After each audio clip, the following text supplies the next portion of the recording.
այլ սովորական քաղաքացու, ինչպիսի հանճարեղ բացատրություն։ Լավ, եթե սովորական քաղաքացիներին են ուզեցեք գյուլեն, խնդիր չկա, նորմալ է, շատ աստվածահաճո գործ է։ Համեցեք Տիկին Խամոյան, մենակ խնդրում եմ թեմայից չշեղվել։ Պարոն Ռուբինյան, թեմայից շեղվելու եմ։ Երբ գործընկերները ասում են, որ չենք հավատում ձեր հրապարակած ձայնագրություններին, կա շատ պարզ օրինակ, դուք մի ամբողջ պատերազմ եք կեղծել, ձայնագրությունն ինչն է, որ չկեղծեք։ Պարոն Մկրտչյան, վերադառնալով իմ հարցերին, երբ դուք ասում եք, որ նոր ռազմավարություն է մշակել ոստիկանությունը հանցագործությունների դեմ պայքարի, հավատացեք, ես այդ ռազմավարությունը սեփական մաշկիս վրա զգացել եմ, 1 ամսվա ընթացքում 2 անգամ իմ մեքենայի կողային հայելիները գողացել են։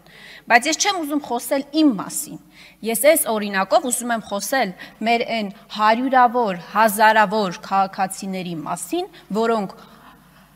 պարբերաբար դառնում են այդ գողերի զոհը, պարբերաբար դառնում են։ Եվ երբ որ դուք նաև վիճակագրություն եք հրապարակում, որ հանցագործությունների թիվը այդքան էլ չէ, որքան նկարագրվում է եւ պատկերը ստեղծվում է, գիտեք ինչու է այդպես։ Մարդիկ պարզապես հաղորդում չեն ներկայացնում ոստիկանություն, չեն ներկայացնում ոստիկանություն։ Ես մի դեպքում ներկայացրել եմ, մի դեպքում չեմ ներկայացրել հաղորդում։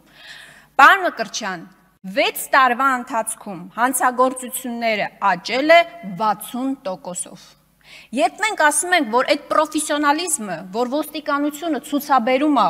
քաղաքական գործերով, քաղաքական ընդդիմախոսներին ճնշելու մասով, եթե ցուցաբերի իրական հանցագործների,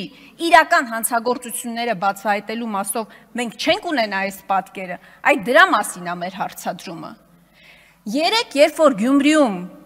ահռելի քանակի ոստիկանական ուժեր էին, իսկ Երևանում ծեծում էին ընդդիմադիր ակտիվիստին, իր բնակարանում հայտնաբերվել է 23-ամյա Չեչենուհու մարմինը, պարոն Մկրտչյան։ Դրանից 1 շաբաթ առաջ ակնհայտորեն կամ գոնե մամուլում հրապարակումները այդպիսին էին, որ հոգեկան շեղումներով մեկը, չգիտեմ որտեղից ձեռք է բերել զենք եւ 4 քաղաքացու գնդակահարել է։ Որտեղից է զենքը։ Երբ որ ցույց են տալիս մեր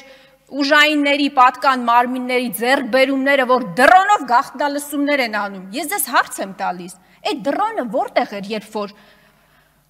ընդդիմադիր համայնքապետին սպանում էին եւ նախապատրաստում էին իր սպանությունը, որտեղ էր այդ դրոնը։ Իշխանությունը պաշտպանված է։ Նիկոլ Փաշինյան այսօր Հայաստանի Հանրապետությունում ամենապաշտպանված մարդն է։ Բայց մեր քաղաքացիները, մեր հազարավոր քաղաքացիներ այսօր անտերության են մատնված։ Շնորհակալ եմ։ Վելով արձագանքեմ հնչած քննադատությունները, որոնք ըստ էության քննարկվող առարկայից դուրս են, բայց այդուհանդերձ։ Տիկին Խամոյան, ես հանցագործության դեպքերի աճի, որոշ հանցագործությունների մասնավոր դեպքերի վկայակոչման հետ կապված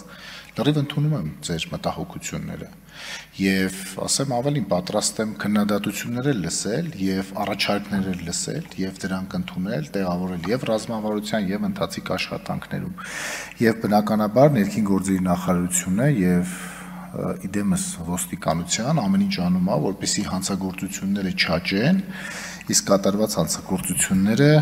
շատ արագ բացահայտվեն։ Բայց համաձայն չեմ ձեր գնահատականների հետ, որտեղ դուք հնչեցնում եք մի իրավիճակ եւ այդ իրավիճակը փոխկապակցում եք այլ իրավիճակի հետ։